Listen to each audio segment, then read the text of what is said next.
My son read Frankenstein and liked it. Now, I believe the monster wasn't called Frankenstein. Frankenstein was the scientist, and he produced a monster. So I'm Frankenstein. I think we have to face the fact that we can now produce other intelligent beings. There's a lot more to a being than just intelligence, though. There's what kind of a being it is. Is it does it care about people? Once AI agents start interacting with each other, they'll develop new languages, just like people do. And I think that's going to be very scary. We know that they're going to have a self-preservation instinct. We've seen that already. They'll initially derive it because we'll give them goals that they want to achieve, which are goals we gave them. And in order to achieve those goals, they're smart, right? They figure out, well, if I don't exist anymore, if someone's just wiped me out, I can't achieve these goals, so I better make sure nobody wipes me out. And they're already doing that. They're coming up with plans to prevent people from removing them. That is Geoffrey Hinton, Nobel laureate and the godfather of AI. He just called himself Frankenstein and then told a room that we can now build beings that don't care about people. He is not guessing about any of this. He built the thing. Here's what he wants you to know. It's interesting. It really brings me to the next question because one of the things that people will often ask me about AI is it going to take my job? I mean, it's a pretty straightforward question, but is really top of mind for a lot of Canadians. What would you say to that? Yes. Great. We can just wrap up right now. So my belief is, and the belief of most of the experts, is that sometime within the next 20 years, we'll get general purpose artificial intelligence that can do pretty much any intellectual job people do. Anything you do on a computer, it's going to be able to do better than a person. And things like interviewing people about something, it's going to be able to do that just fine. Jeff, that's a little personal. That's my livelihood over here. Well, my livelihood used to be sort of coming up with scientific ideas and programming. That's all gone. So, I mean, what should people do when that's the answer? I don't know. All right. It's a fair comment. I wanted to ask you just in terms of the definition of AI. I watched this incredible podcast interview that you did with Jon Stewart. It was about 90 minutes long, very in-depth, and he asked some really brilliant questions. And I've always wondered in terms of the definition of what is AI? How does it work? We don't have 90 minutes, but can you kind of just give people in the room a primer from your perspective? Do we have 80 minutes? Maybe 20. How about 15? Okay, 15. Go for it. Okay, I will do my best. So your brain has a lot of brain cells in it, neurons, and you learn to do things. And the question is, how do you learn to do things? How do you learn to make a network of brain cells perform some tricky task like, for example, taking an image and saying whether it contains a bird or not? And so roughly speaking, and this is grossly simplified, but this is the rough idea, you have layers of these brain cells. Neuroscientists call those different cortical areas.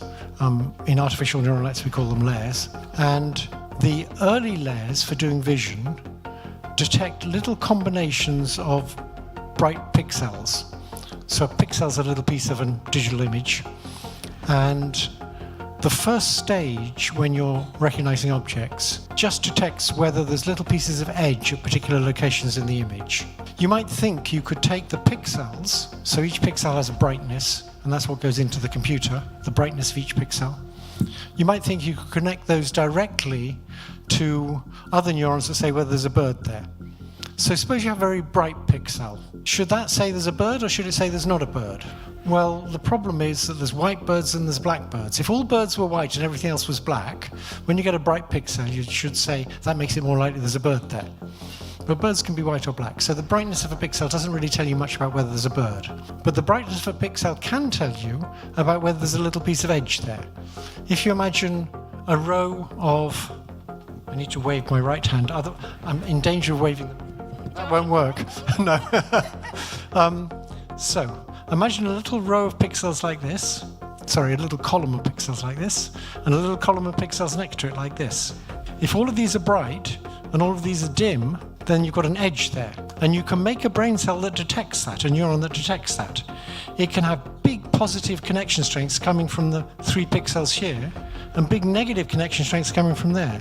So if these are bright and these are bright, it gets positive input from here, and it gets negative input from there, and they cancel out and nothing happens.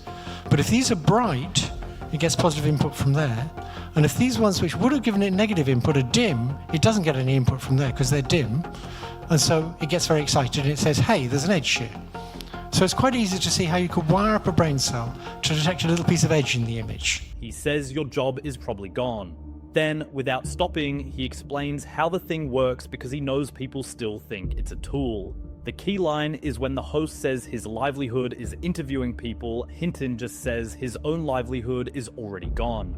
Not in the next decade, but gone. If The Godfather thinks his own expertise was automated, what do you think happens to yours? Listen. So as I'm following the explanation of how these large language models work, one of the things that I've been thinking about that I wanted to ask you about is how humans end up interacting with some of these models, particularly when we look at some of the chatbots, because there have been so many stories in terms of people building relationships with these chatbots, sharing things that maybe they shouldn't share.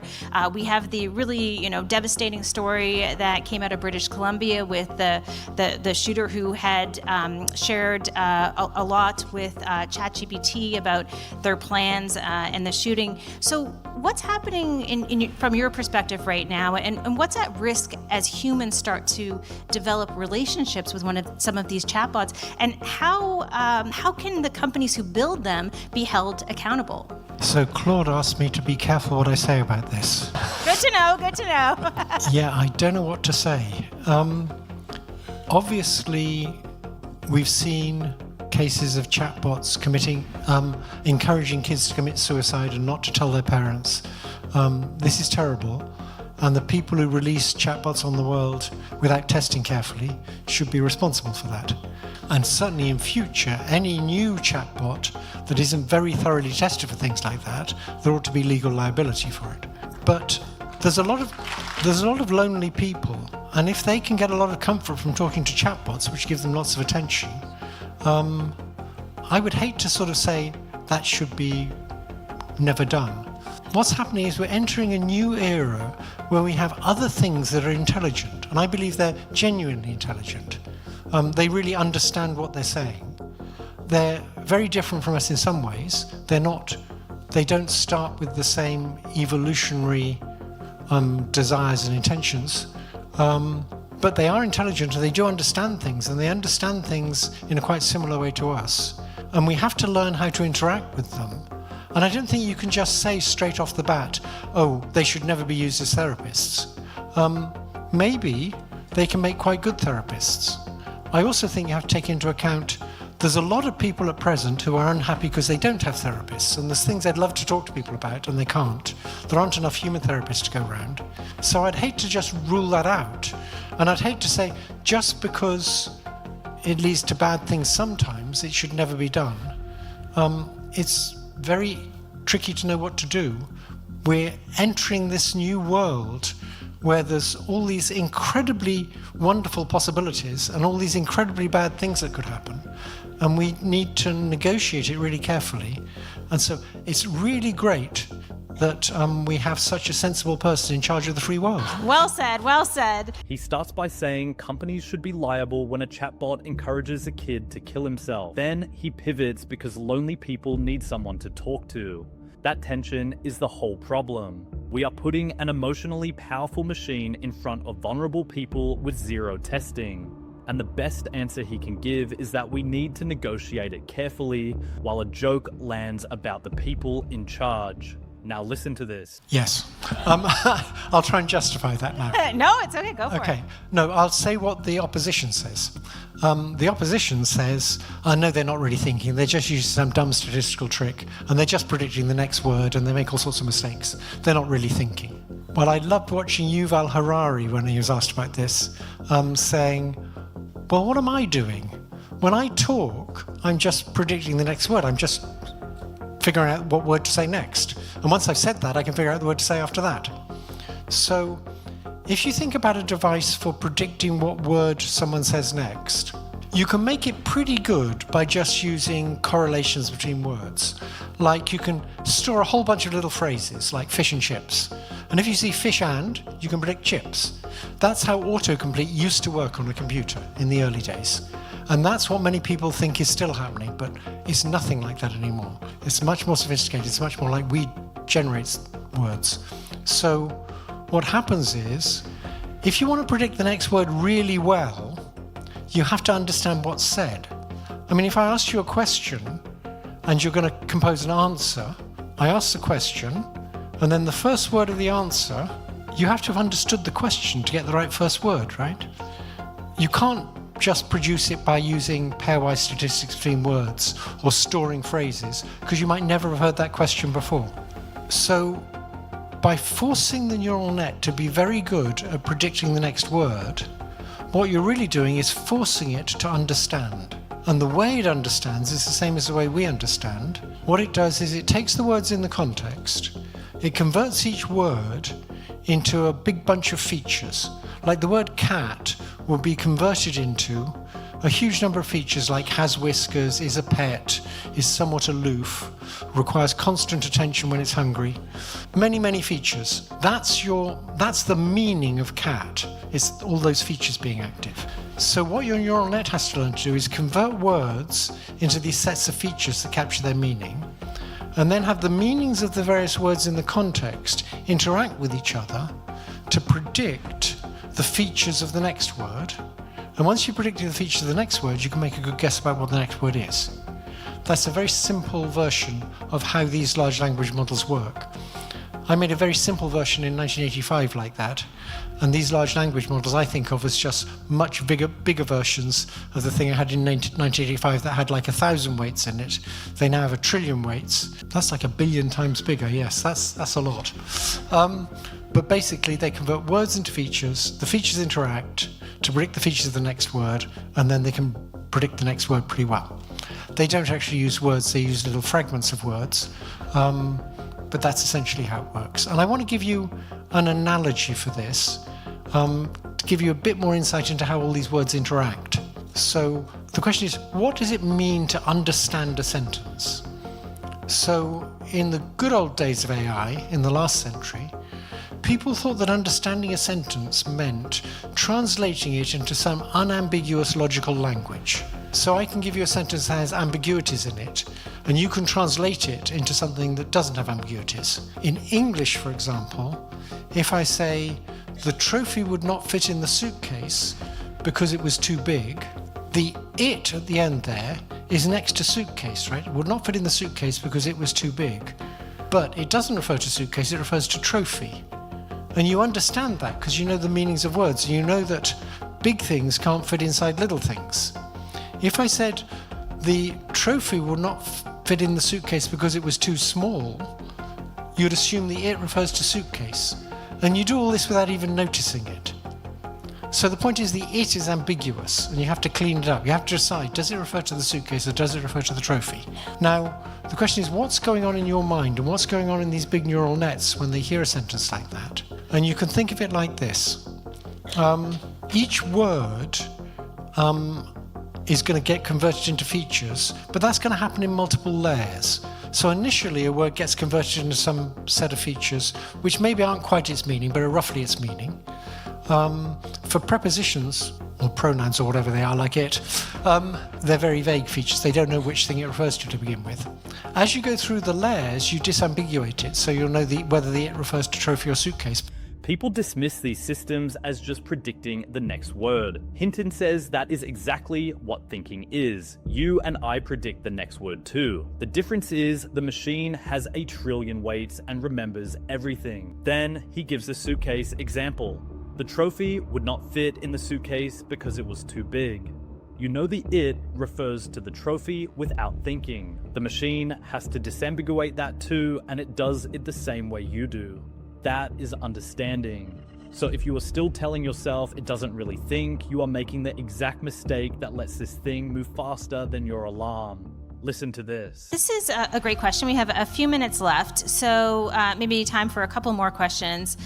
The question is this: what do you think is the role for promoting the best case vision of artificial intelligence? And there's kind of two parts to this. What do you see as the best case scenario for humanity?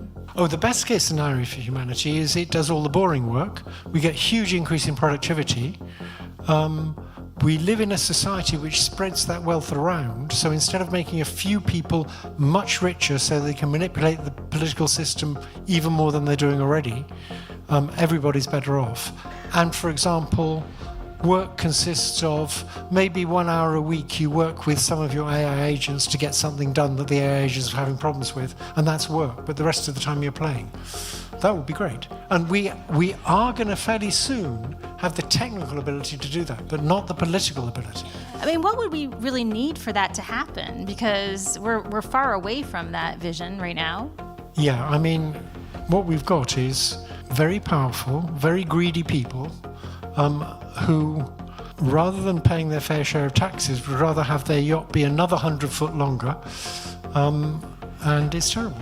They're being supported by a Supreme Court, which is more than 20% sexual abusers, more than 20% bribe takers. Yeah, I hope my US visa doesn't disappear. Are you banned in Russia? I hope so. Yes, I think I am banned in Russia because every time there's a radio station called something like RT, and they keep inviting me to appear to do a video thing with them or a radio thing with them, and every time they invite me I just reply, "Fuck Putin." I am also banned in Russia, so we're on the same team here, Jeff. That's good news. Okay, so a question here. You often speak of mothering instinct in AI. Has anyone tried it, and why not? And most importantly, has anyone tried some part of mothering instinct? Yeah, people are thinking about that. There are people trying. I get a lot of mail now from people who are trying to do that. He says the best future is easy to imagine. Machines do the boring work. Everyone benefits. But then he admits we have the technical ability and not the political ability. The people with power would rather have a longer yacht than pay for the transition. That is the real bottleneck. Not the technology, but the greed. Listen to this. So there's two things I'd say. One is the future is incredibly uncertain. We're dealing with these intelligent beings. They're weird, they're very like us in some ways, very unlike us in other ways. We still have control, we're still making them, we can still change how we make them. The future is incredibly uncertain, we've never been anywhere like this before. So the first thing is everything's very uncertain. And anybody who tells you is sure to do this or sure to do that, they're sort of guessing. Although it seems likely that they will get more intelligent than us because they're getting intelligent very fast. So that's the first thing. The second thing is we desperately need to change the political system because the political system we have now can't manage this. So how do we change that? What do you mean? What can we change in the system? Well, in the US, for example, all the big tech companies are assuming they can replace jobs and they don't have to think about what happens to those workers. Those workers are not their problem. I actually think that China's going to manage it better because the Chinese Communist Party, there's lots of things I don't like about them, but they are going to worry about what happens to those workers. They're going to worry much more than the big tech companies here do. So we need a government that is concerned with everybody and not just manipulated by a few rich people. He ends where it actually hurts. We are dealing with beings that are like us and not like us at the same time, and the system that is supposed to manage them cannot even manage the companies building them. He says China will probably handle it better because their government worries about workers. That should not be the case, and that should honestly terrify everyone in the West. Now, at the start of this video, Geoffrey Hinton did not give you a comforting answer. He said he is Frankenstein. He said the machines already think. He said they can become beings that do not care about people. And he said the only thing standing between the best future and the worst one is a political system that currently serves yacht owners. The window is not closed yet, but it is closing. Not because the technology can't be controlled, but because the wrong people are holding the controls. If this bothers you at all, subscribe, because the gap between what we can build and what we can govern is the most dangerous distance on Earth right now.